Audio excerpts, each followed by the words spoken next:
N'ayez aucune crainte. On me reproche souvent d'avoir des yeux égarés, mais ce n'est que la souffrance qui les a transformés en océan de tristesse. Pardonnez mon incohérence, parfois les mots me manquent, ils sont noyés dans l'incompréhension de ma vie. Ne me jugez pas, ne me condamnez pas, écoutez seulement mon histoire, je vous la raconte très vite, car je crains que les mots ne s'en aillent pour toujours.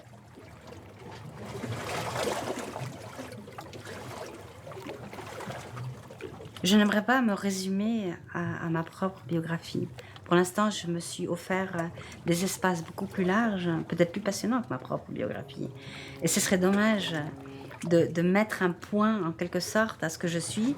C'est comme si je me mettais dans un, dans une boîte d'allumettes et que je m'enfermais dans ma propre biographie. Je le ressentirais comme un danger.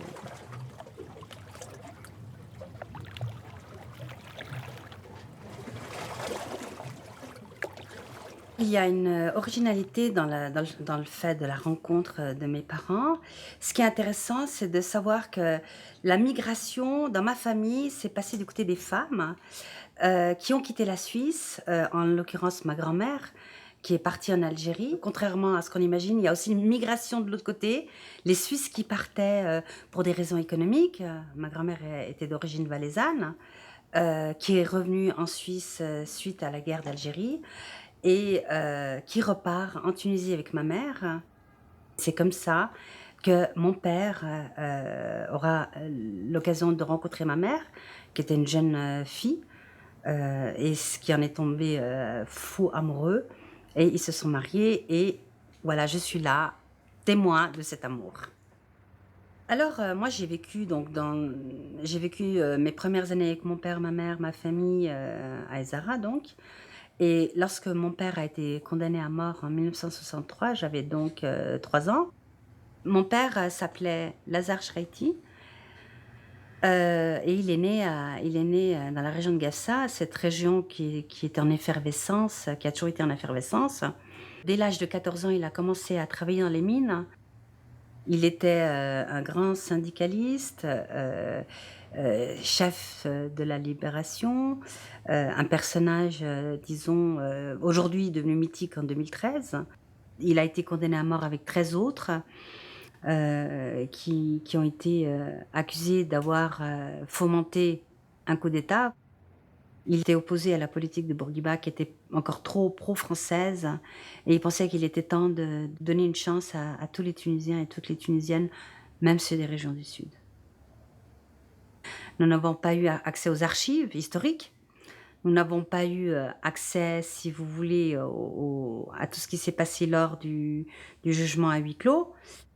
Au-delà du fait de la souffrance de la famille, où nous, enfants, on aimerait bien pouvoir tourner cette page, mais les disparus qu'on n'a jamais pu enterrer restent, dans la mémoire, ils sont présents, ils sont constamment présents parce qu'on n'a jamais pu véritablement leur donner un rituel, qui est nécessaire, hein, qui est nécessaire, qui fait partie de la construction et à 53 ans, puisque c'est mon âge, j'attends toujours, hein, et je m'étonne non seulement pour nous, la famille, mais je m'étonne aussi pour le peuple tunisien.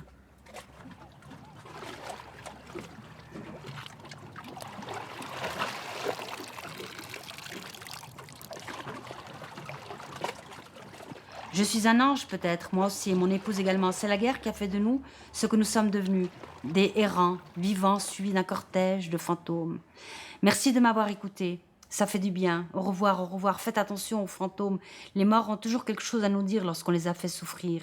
Ils vous harcèlent jusqu'à ce que vous les écoutiez. Je suis un fantôme, moi aussi, certainement, ou un ange. Je ne sais plus très bien.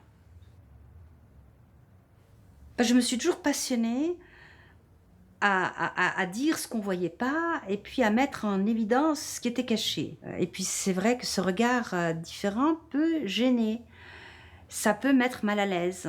Le fait de l'écrivain, ce n'est pas de juger et c'est vrai que je ne juge pas.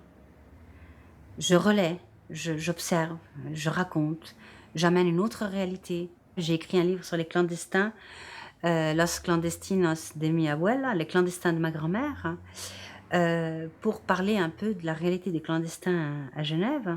Et je pensais que c'était important de montrer qu'il y avait des hommes, qu'il y avait des femmes qui avaient une vie, avant, qui avaient des familles, qui avaient des professions avec d'autres destins que d'être femme de ménage ou homme de ménage à Genève.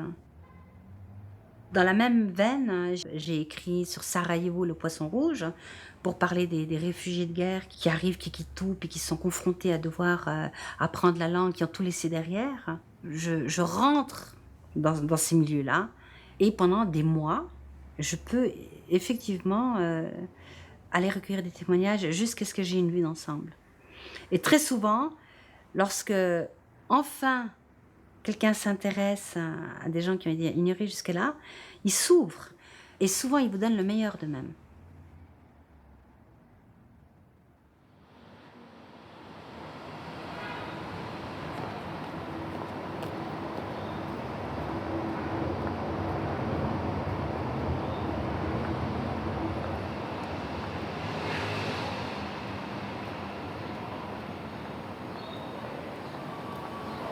Bonjour. Vous attendez encore? Les infirmières. Mais qu'est-ce qu'elle fait? Elle vous a oublié. Non, Et tous les jours vous attendez comme ça. Voilà mesquine. Voilà j'en ai mesquine. ras-le-bol. Mais je comprends.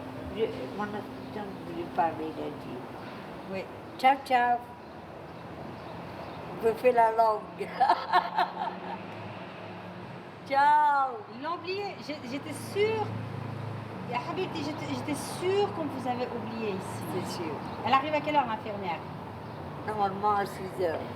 Vous êtes adorable. Et merci beaucoup. Vive la Suisse. Bravo.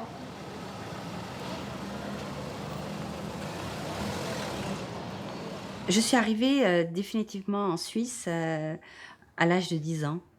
J'ai rejoint mes frères et ma sœur dans un home Bethléem à Cossonay. Je me souviens d'un froid, disons, qui me gelait jusqu'à l'âme, qui me faisait entrechoquer les os.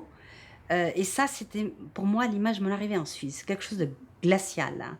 Et la seule chose qui m'intéressait, et c'est peut-être ça qui a commencé à organiser mon imaginaire, j'aimais beaucoup toute la lecture sur l'Ancien Testament parce que c'était des paysages de désert, des paysages égyptiens.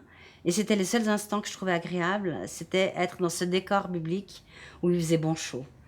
Ce home Bethléem, c'était dans les années où on plaçait les enfants, mais c'était une secte témoins de Jéhovah ou évangélistes qui était excessivement maltraitante parce qu'elles étaient assez, disons, il fallait soumettre ces étrangers venus d'ailleurs.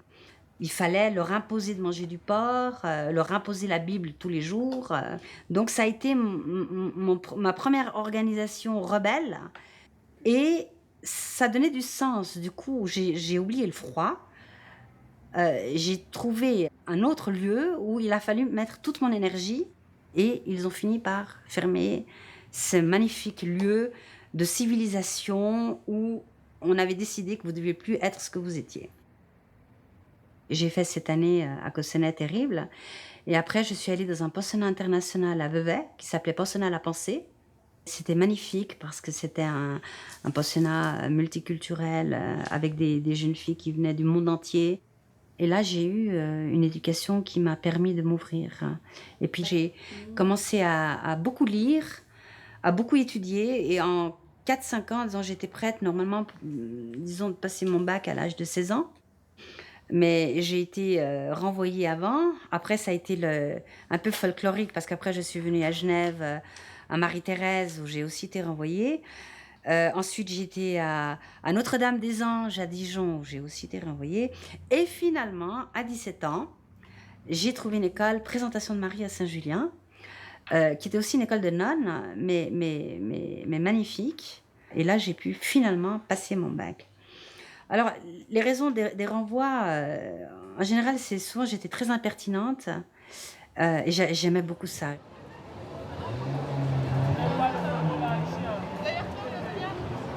La dame, elle m'a donné votre numéro de téléphone, elle est dans une chaise roulante, elle attend qu'on lui amène ses 50 francs pour aller acheter le pain au chocolat et les cigarettes.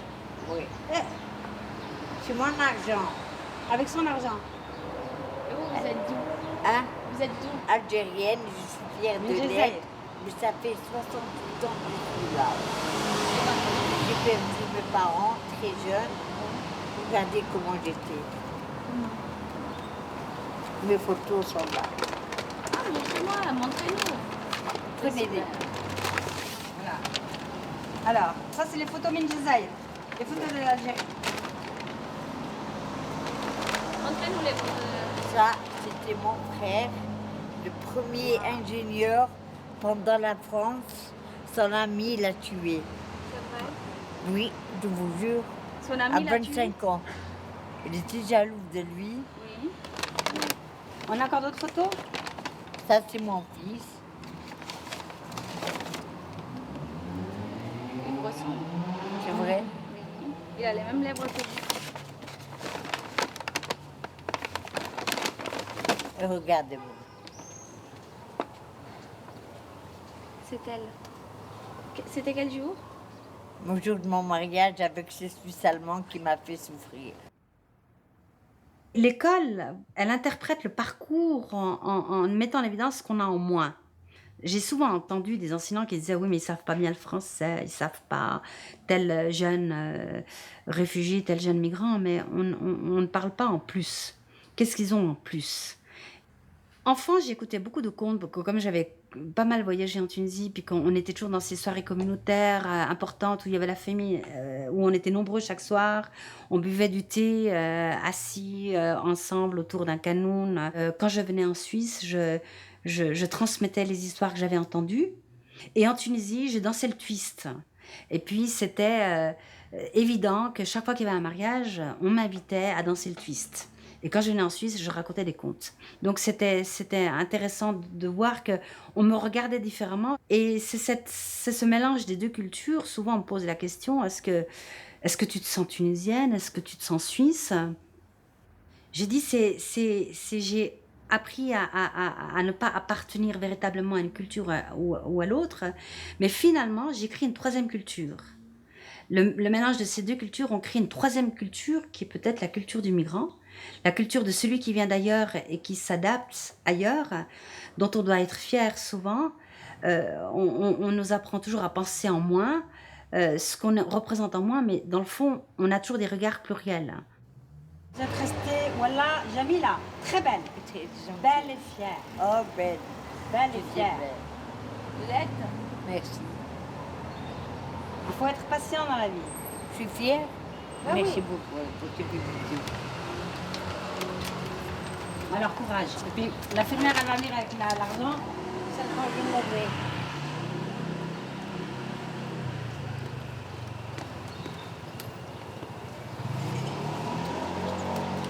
Bonne soirée, bon week-end. Je viens vous voir. C'est maintenant? Bonjour. J'aime bien le hors-cadre. Le mot cadre me donne tout de suite envie de dire que je préfère le hors-cadre. J'aime la transgression. Et à mon avis, il n'y aurait pas d'écriture sans transgression, il n'y a pas d'art sans transgression. Sortir du cadre.